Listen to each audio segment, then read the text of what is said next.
So much news to dive into today. Christian Gokel hanging out with you here this afternoon. And again, college football news galore to dive into. Didn't have a chance as it broke after we got off the air to dive into the Clay Helton news out of USC. He has been fired as the head coach for the Trojans after posting an under 500 record during his tenure there. So we'll dive into that. Who are some of the biggest candidates that we could see for that open USC job? Also got to dive into some SEC West news as well as ACC news, some quarterbacks banged up that could change the landscape of the competitions we see in the SEC and the ACC as again, a blow to what was considered one of the top contenders to Alabama in the SEC West. So we'll dive into that. Braves are currently up 4.5 with 20 to go. And actually, they're in first place in the wild card, second place in the wild card, just ahead of the Reds right now. No one's catching the Los Angeles Dodgers for that first wild card spot. So much to dive into on the show today. Please be joined, as always, my co-host there, Cam Ursery, coming to us from, it appears, Cam, I'll say on location, but I think your living room is what we're looking at there in the video screen. So just a beautiful background for Cam right there, but so much to dive into. But I want to start with the USC news. They fired Clay Helton again after posting an under 500 record as the head coach at USC. And really the news came down shortly after they just got throttled by Stanford on Saturday, a bad Stanford team. This isn't the Andrew Luck, Harbaugh era Stanford team. This is a bad Stanford team. USC fires Clay Helton, which I think a lot of people saw coming. But now the question becomes, and where do the dominoes start to fall? How soon do they hire a coach, and who do they hire? And in my opinion, because the reports have been thrown out there, I think Mario Cristobal, for the most part, the Oregon head coach who just got that huge kind of program-defining win over Ohio State this past Saturday, he's an early favorite. He's already on the West Coast. He's already set up roots out there, and it would very much be addition by subtraction for the Trojans if you can pull Mario Cristobal away from Oregon. But to me, because I keep hearing names like Matt Campbell thrown out there from Iowa State, some people have suggested Billy Napier, who's the hot up-and-coming name, Jamie Chadwell there at Coastal Carolina, as some of these guys. Tony Elliott, the offensive coordinator from Clemson, has been mentioned in there as well. To me, looking at USC and looking at what has worked for them in the past, again, the most success that they've had was with Pete Carroll as their head coach, a guy who, if you think way back, was an NFL head coach and then came to college to take over that USC program. My opinion, I think USC needs a name. They need somebody that can walk into those booster meetings, that can walk into the galas out there, into the banquets, and just handle the press and the society of living in Southern California, where there's a lot of money and a lot of stars. And you don't just walk in as the football coach. You walk in as a star yourself. I mean, if Pete Carroll walked into a banquet, I mean, people, that's Pete Carroll. He had the hair, he had the flow, he had the personality. Mm-hmm. I think, and Cam, I'm curious to get your opinion on this. I think USC needs to go get somebody that has the name recognition. Obviously, football comes first, and so you need somebody that can draw it up. But I think you can't just hire somebody. USC is not one of those jobs where you hire the up-and-comer. USC is a job where you have to hire somebody that's going to get the benefit of the doubt because they are a star and what they've done in the past, because you're going to need some time to rebuild this program, but also someone that can handle the fame and the pressure that comes or should come with being the USC head coach.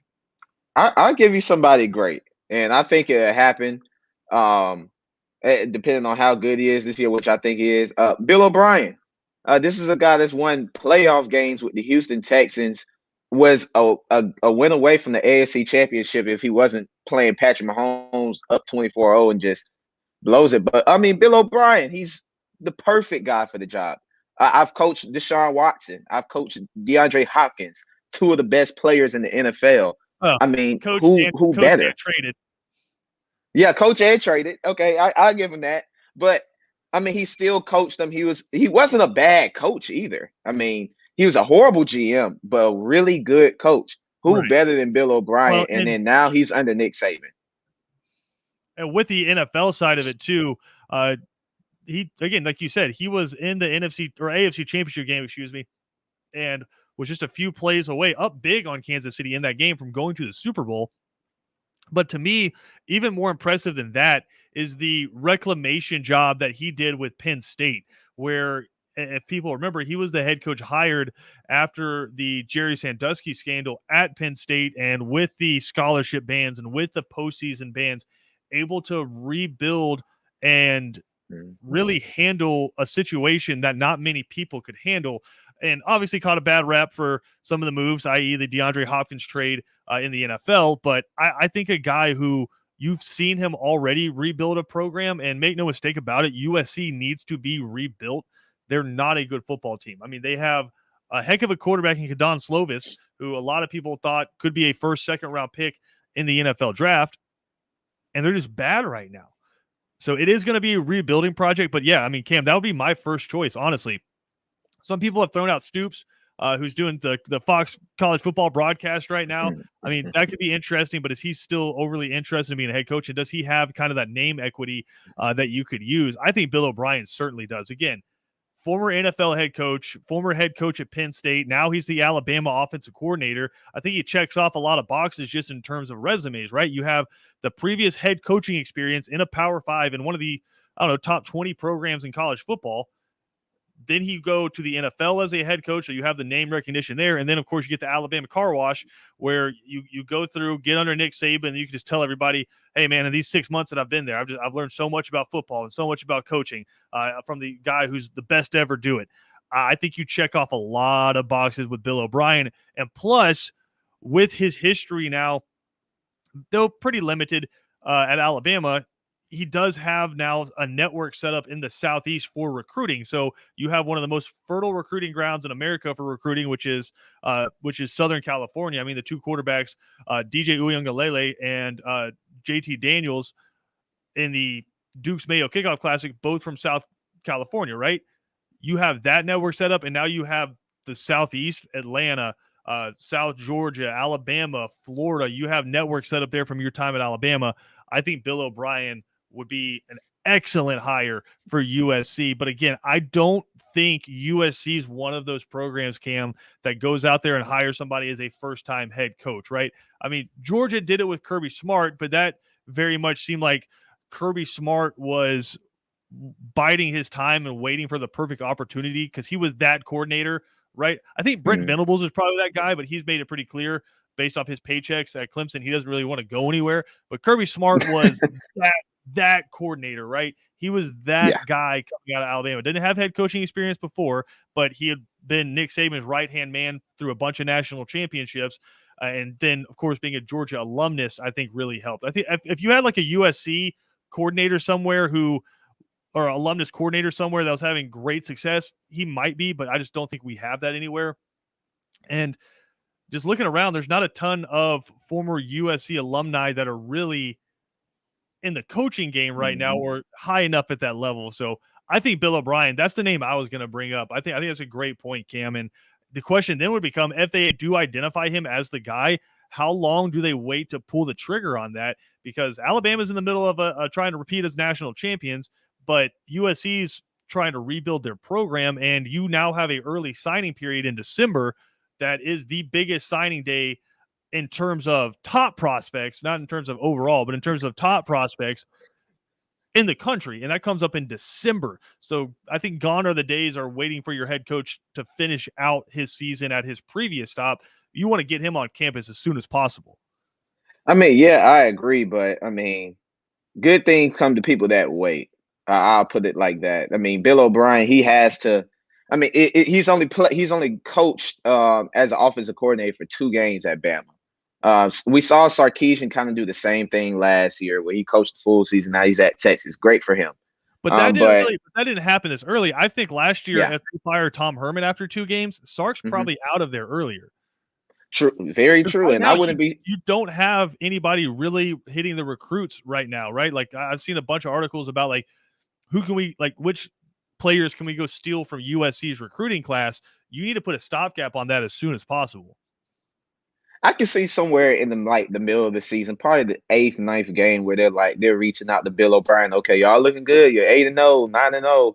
I mean, they're not going to miss a beat if you're going. Come on, and we need to bring you on in so we get this early recruiting process going. And it still is USC, and if you're Bill O'Brien, I know you're at Alabama with Nick Saban, but you're an OC. You go to USC, that's a top 20 program, and you're a head coach. I mean, it has a lot of tradition back there, And again, especially dated from the early 2000s. it's Southern California. I mean, Yeah. they have Heisman winners from their past. I mean, we talk about Florida State and when they were looking for a new head coach and just kind of the prestige of that job. Florida State hadn't been good until really the late 80s, early 90s. Mm-hmm. USC's been good forever. They're a national power. They're a blue blood. I just think it's going to be interesting. I do think that will be a determining factor in who ends up getting that job. If Mario Cristobal is even with somebody else and he says, hey, listen, I'm in the middle of a conference championship run competing for a college football playoff spot. You guys are going to have to wait until potentially after January 1st for me to go to work. And how awkward that would be with if you have the reports out there that, hey, Mario Cristobal is taking the USC job, but he's still coaching Oregon.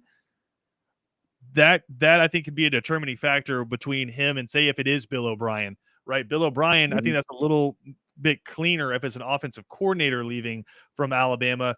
Then who takes over for Alabama as their offensive coordinator? Who knows? But I mean, I think Nick Saban's gotten used to the fact that if he hires an offensive coordinator, it's on like a 1 to 2 year rental, because if that guy has any form of success, he's going to get a head coaching offer. I have heard Lane Kiffin thrown out there a lot as well for the USC job.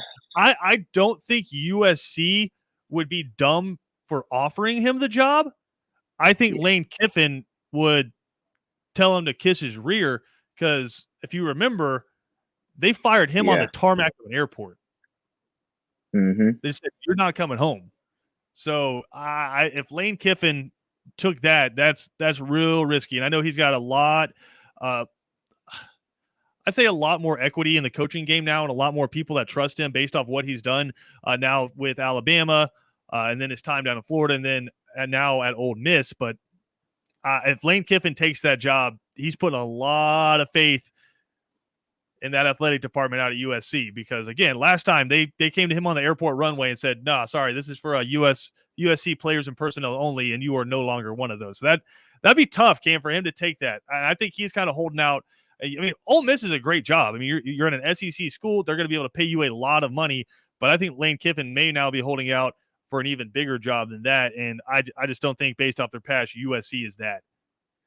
Yeah, I hope he holds out. But I mean, Ole Miss is the second best team in the West, in my opinion. He has something nice there. So build there until something else comes better, or make it a powerhouse. But I mean, they're the second best team in the West. I'm sticking to that. I think they're better than everybody except Bama. Oh, we'll dive into that later this week. I know Arkansas and Auburn would like to have a word with you, but Texas A&M, some news coming out of College Station, also Boston College, some news there, and then we'll dive back into the Arkansas storming the field, because now a lot of people were looking at Georgia's schedule and saying, hey, it looks pretty easy until you get to Auburn. Well, got a little pig suey before then. So we'll dive into all that coming up here on Second Down. Also some Braves talk to dive into as well. All that coming up on ESPN Radio.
Second Down on ESPN Radio is presented to you by the Uniform Source. Christian Gokel alongside Cam Urshery here. Got so much more to dive into, some more college football news to get into here as well, as we were just wrapping up the conversation there about Clay Helton. And again, finishes his tenure at USC under 500.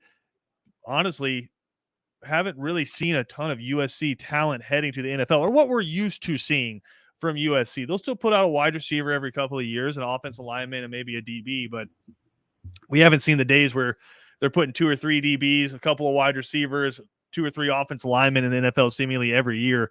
So looking forward, and I think this is going to be a really interesting watch, because all of a sudden I think you could start seeing a lot of dominoes starting to fall across college football if they move on their head coach early, i.e., if, say, they do go after a Matt Campbell from Iowa State, then all of a sudden are a bunch of SEC teams looking around at their coordinators saying, uh-oh, here we go. Because if you remember, Georgia fans, Dan Lanning this past offseason was hot and heavy with 2 different jobs, defensive coordinator for Steve Sarkisian at Texas, and then the Kansas head coaching opening.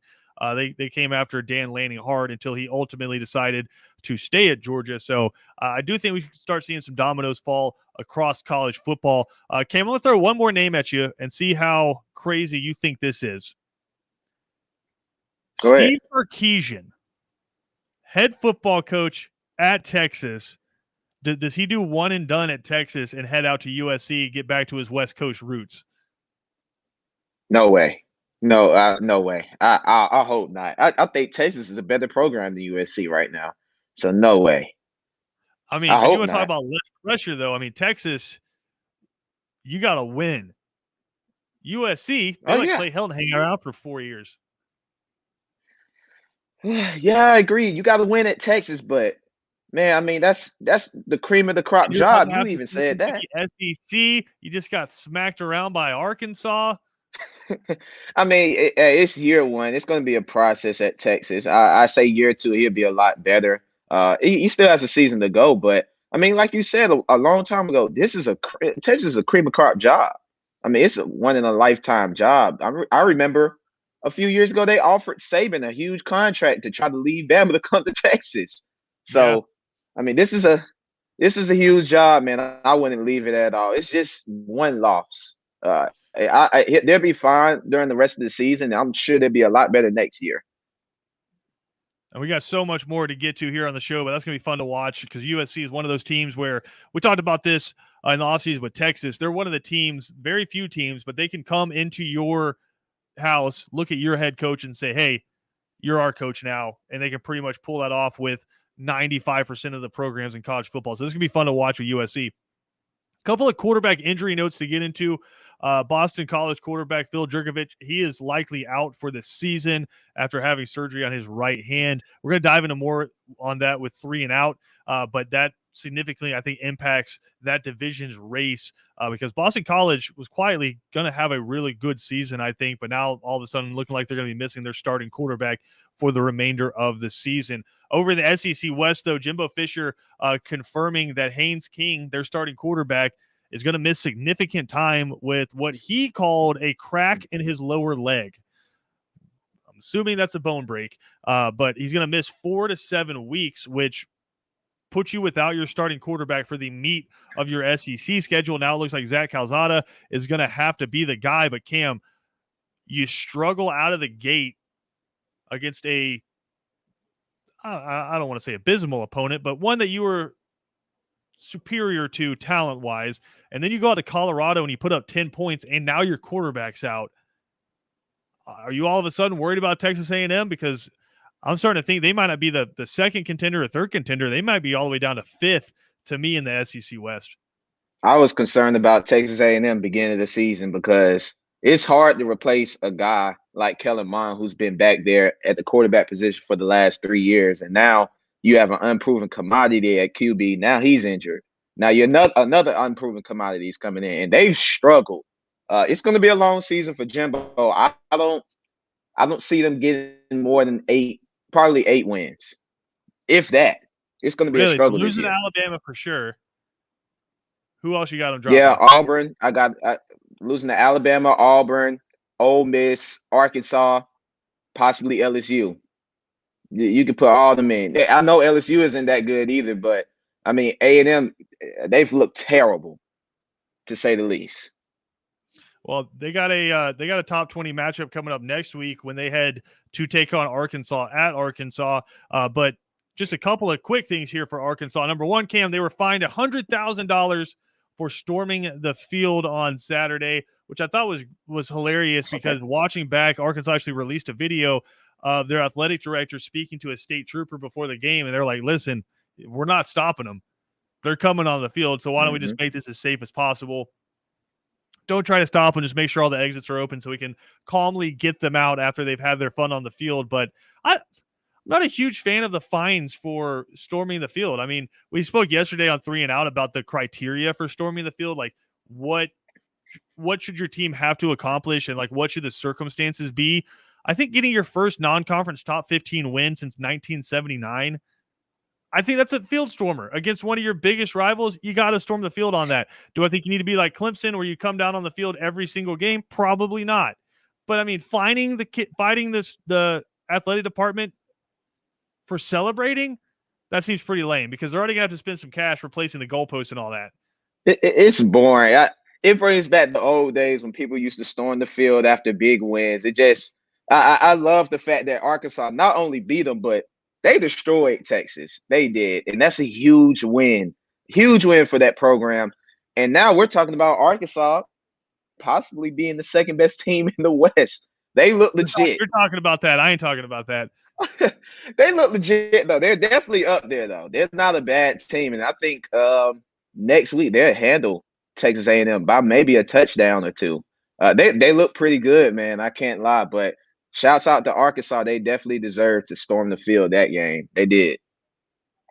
Now, that was really cool to watch. I think one of the better atmospheres I've seen in a while, just seeing them packed out inside that stadium and with the white and red checkerboard going around in the fans. I thought that was awesome. But they got an interesting schedule coming up. Again, taking on Texas A&M coming up in a week. They actually start this week with Georgia Southern. Georgia Southern heading up to take on Arkansas. And based off of their – talk about teams in just two completely different area codes right now in terms of their season. Georgia just got boat raced down by FAU, made N'Kosi Perry look like Joe Montana, and then scored one offensive touchdown. Now you're going up to Arkansas, a team who just knocked off number 15 Texas in formidable fashion. Yeah, I think this one might get ugly for the Eagles really quick. But Arkansas takes on Georgia Southern, then they take on Texas A&M, and then they head to Athens to take on Georgia. After that, you got Ole Miss on the schedule. I mean, Arkansas about to get into the meat of this schedule. Sam Pittman kind of joked about it. He said they're the defending college football champion for the most difficult schedule, and they're probably going to three-peat next year too. But I mean, Cam, all of a sudden, I think Georgia fans, because they're like, all right, South Carolina, Vanderbilt, Arkansas. All right, those are 3 tune-up games. Get healthy, get ready for Auburn. I think all of a sudden you're saying, hold up, maybe like the 4th best team on our schedule left is Arkansas. And I love it. I love it because that was my worry about this season. After you get past Clemson, will this Georgia team get relaxed and be like, oh, okay, we can kind of coast our way. We just play Florida, beat Auburn like we normally do, and we're good. Nah, you got to play. It's still the SEC. And I love the fact that Arkansas is good because that's another barometer test. Even though it's at home, it's another barometer test. You go out there, you beat Arkansas handily. If you're a great program, you try. And then you do Auburn, Florida, and I think the rest of the season, I mean, we expect Georgia to win those games. So I love the fact that Arkansas is good. It's good for the program. It's going to be great for Georgia because it puts them through a couple of tests before they get, to the big dogs, Alabama. I mean, Georgia's got a pretty nasty 4-game stretch coming up once they get past South Carolina and Vanderbilt. Again, Arkansas comes to Athens, but then you hit the road and take on Auburn, they've played some bad teams. Like, let's be very fair about that. Auburn's played some bad teams, but they've looked like a team that has an identity. And we're going to find out a lot about Auburn this week because they take on Penn State up in Happy Valley. College game days on hand. So we're going to find out a lot about Auburn. They're playing a top 10 team. And then they play Georgia State at home, and then they hit the road and take on an enigma in LSU. We don't know how good they are, but then they host Georgia coming off of that LSU game. I think Auburn's a good team. I think it's going to be a good test. So again, Arkansas at home, then you hit the road to take on Auburn. Then you have to come away from that Auburn victory and immediately turn around and play Kentucky at home, which Kentucky just proved against Mizzou. They can score points and they can play some good defense. They've kind of changed up their offensive identity. And then after that, you hit the road and you take on Florida. Yeah. And down to Jacksonville. So, I mean, that's a pretty tough 4-game stretch coming up for Georgia. I know a lot of fans were saying, all right, Clemson, Florida, SEC championship. All of a sudden, that 4-game stretch right there, including Arkansas in there, is looking pretty nasty. I mean, I'll put it like this. You could be playing Auburn. Auburn could be undefeated when they play Georgia. That could be a top 10 matchup right there. If Auburn beats Penn State this week, I believe they'll win the rest of their games until they play Georgia. You could see Auburn, Georgia undefeated. You ready for my upset pick? Huh? You ready for my upset pick? Yeah, what's the upset pick? Auburn's going to beat Penn State. The only reason I'm saying that because PJ's not on the show right now, and so he can't be on here to yell at me. Auburn's going to beat Penn State. I don't think Penn State can keep up offensively with Auburn. I mean, Tank Bigsby, to me, might be the best running back in college football. There's a couple of guys that I think will give him a run for his money, but dude is a phenomenal football player. And Breece Hall has had a rough start to his season out at Iowa State. Tank Bigsby is awesome. Bo Nix looks comfortable. Comfortable. And the line of scrimmage is my biggest question mark for Auburn right now, but they have playmakers in the linebacker core and in the secondary right now. So I think Auburn beats Penn State on Saturday. And so I do think, and it might be depending on if you beat Penn State and you beat LSU, Auburn might be a top 10 team. Oh, there's no might. Yeah, they will. Yeah, they'll be a top 10 team. That's a pretty fun 4-game stretch there for Georgia. Again, Arkansas, Auburn, Kentucky, Florida. Gets a little spicy there for the Dogs. So really fun season shaping up here in college football. Again, the Clay Helton news breaking yesterday. Who's going to be the head coach at USC? We'll keep you updated as we go along there. And then again, Texas A&M starting quarterback Haynes King, he will miss some time with what Jimbo Fisher called a crack in his lower leg. Going to be out probably 4 to 7 weeks, according to sources. So just some news breaking there in the SEC. We'll try to keep you updated on that situation as well. We got more to come here, though. Diving into the Falcons, and then again the Braves right now with a significant lead, which is 20 games to go, and looking like the Braves might be headed back to the playoffs. I'll knock on wood here. You guys knock on wood wherever you are, but it looks like the Braves headed back to the playoffs. We'll dive into all of that as well coming up here on ESPN Radio.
Second Down on ESPN Radio is presented to you by the Uniform Source. Cam, you've had some time to process what was a rough opening week for Arthur Smith and the Atlanta Falcons. He apologized to the fans, so they weren't prepared, deserved better than what he put on the field. I mean, how much, Cam, do you think of this as just lack of starters playing in the preseason, being sloppy, or are you like me where you're looking at the tape and you're looking at this team and you're like, they're just not good. They're just not good. Yeah. They're just not a good team, Christian. I've had to explain this to multiple people. Granted, it's the first game of the season. Cool. We saw the Packers get blown out, the Titans. A lot of teams didn't look good. It's the first week. All right. But if you look at this team just on both sides of the ball, we're just not good. Offensive line, putrid. The defense honestly didn't look terrible. They were just on the field the whole game. They got it was a few bright spots. Okay, I can work with that. But man, it's going to be a long season. I don't know how long Matt Ryan's going to be able to withstand all those hits. He got hit every play. Like damn near every play he got hit. And I'm just like, wow, this is a 36-year-old quarterback and he's taking hits like this. I don't know how long he can last. It was just a bad showing Sunday, and it was quite embarrassing. They just weren't prepared, and now you're playing the defending Super Bowl champions and the favorites this Sunday. I mean, it's bad, man. It's bad. I do think we have like a freezing cold take of all time, and it was from Jalen Mayfield, the Falcons left guard, 3rd-round pick.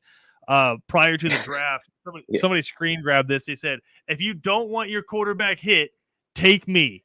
Simple as that. Then the very next picture is just him staring at Matt Ryan's broken body on the ground after he just got whipped again on the line. And everyone kept pointing at like Fletcher Cox and Brandon Graham and all these guys up front.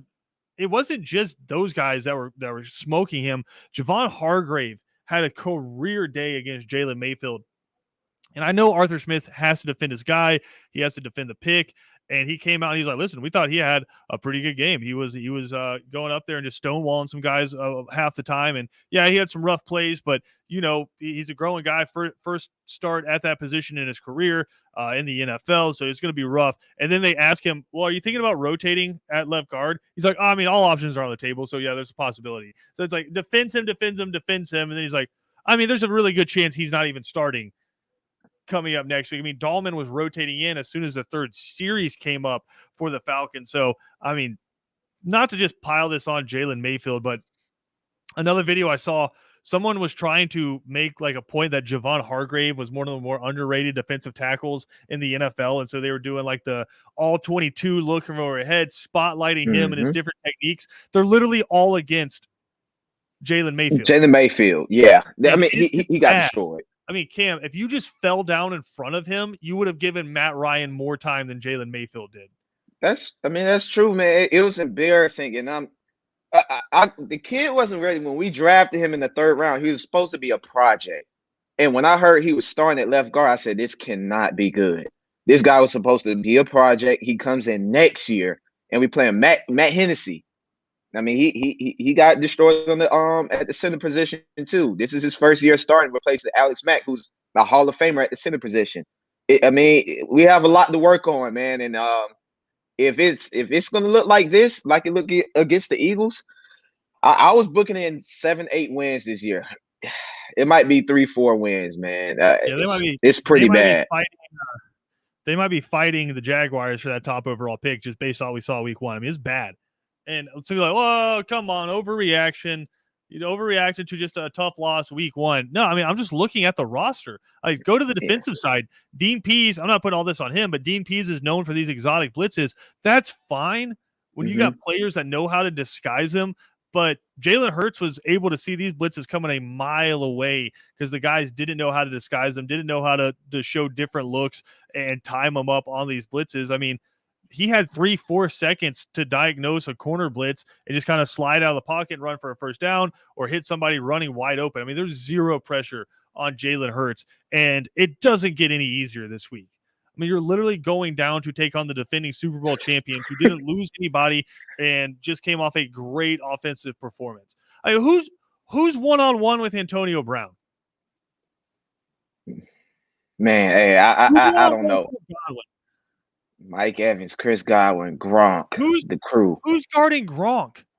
Who's blocking Shaq Barrett, Levante David, Devin White? This And is gonna get Dominican Sue. ugly.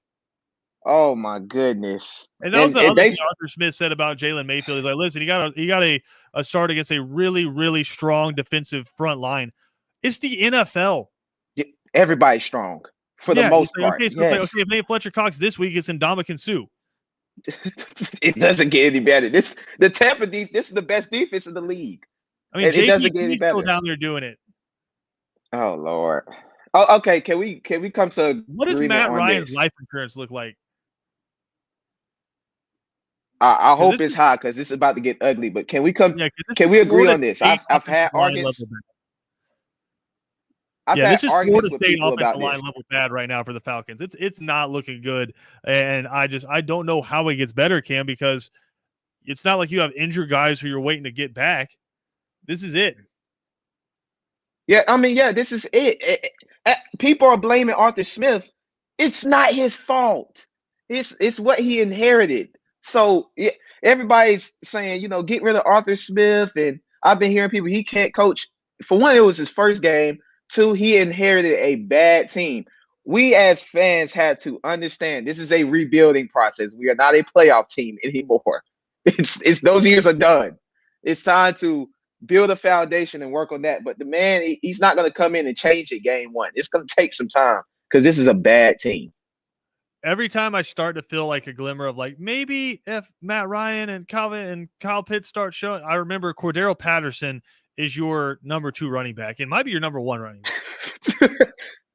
Yeah, he might be your number one. That's bad. Oh my goodness. Yeah, Cordero it's bad. Patterson. And And all due respect to him, but I mean, great kick returner. And hell, he's your leading rusher right now. He had 51 yards on Sunday. yeah, the running game wasn't bad the first half. Rough for the Atlanta Falcons right now. And again, defensively, 0 pass rush. I mean, Grady Jarrett was able to get a little bit of push, but for the most part, he's getting double teamed. Everyone else just got stonewalled. I guess a pretty good Philly offensive line, but still, like just absolutely 0 pressure and made Jalen Hurts look really good. I think Jalen Hurts is going to be good, but y'all made him look real good. Tough start for the Falcons. But Cam, I do have a question for you.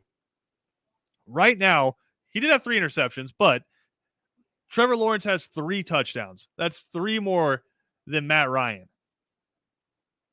Does he finish the season with more touchdown tosses than Matt Ryan?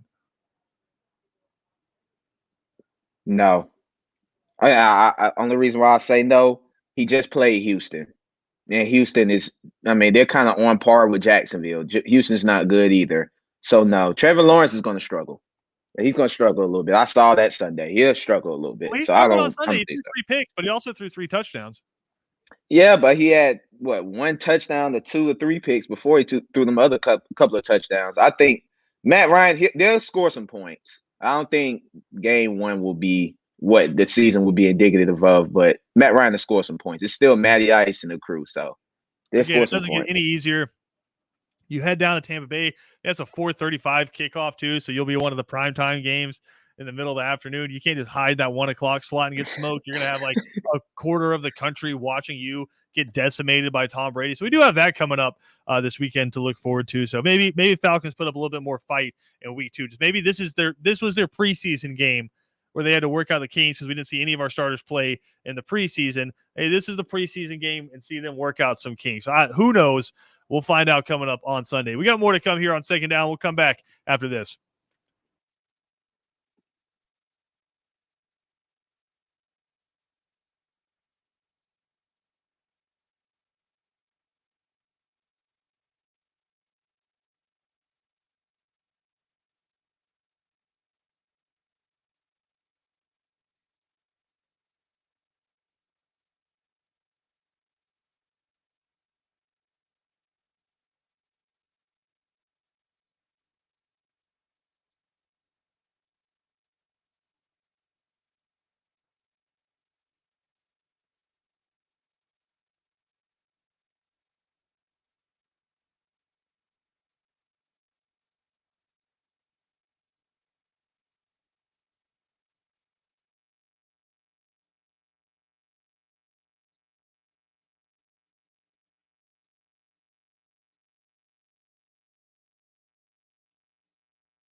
Second Down on ESPN Radio is presented to you by the Uniform Source. Christian Gokel alongside Cam Ursery here. Got a big show coming up next on 3 and Out. We'll catch up with Jake Roos from dogshq.com.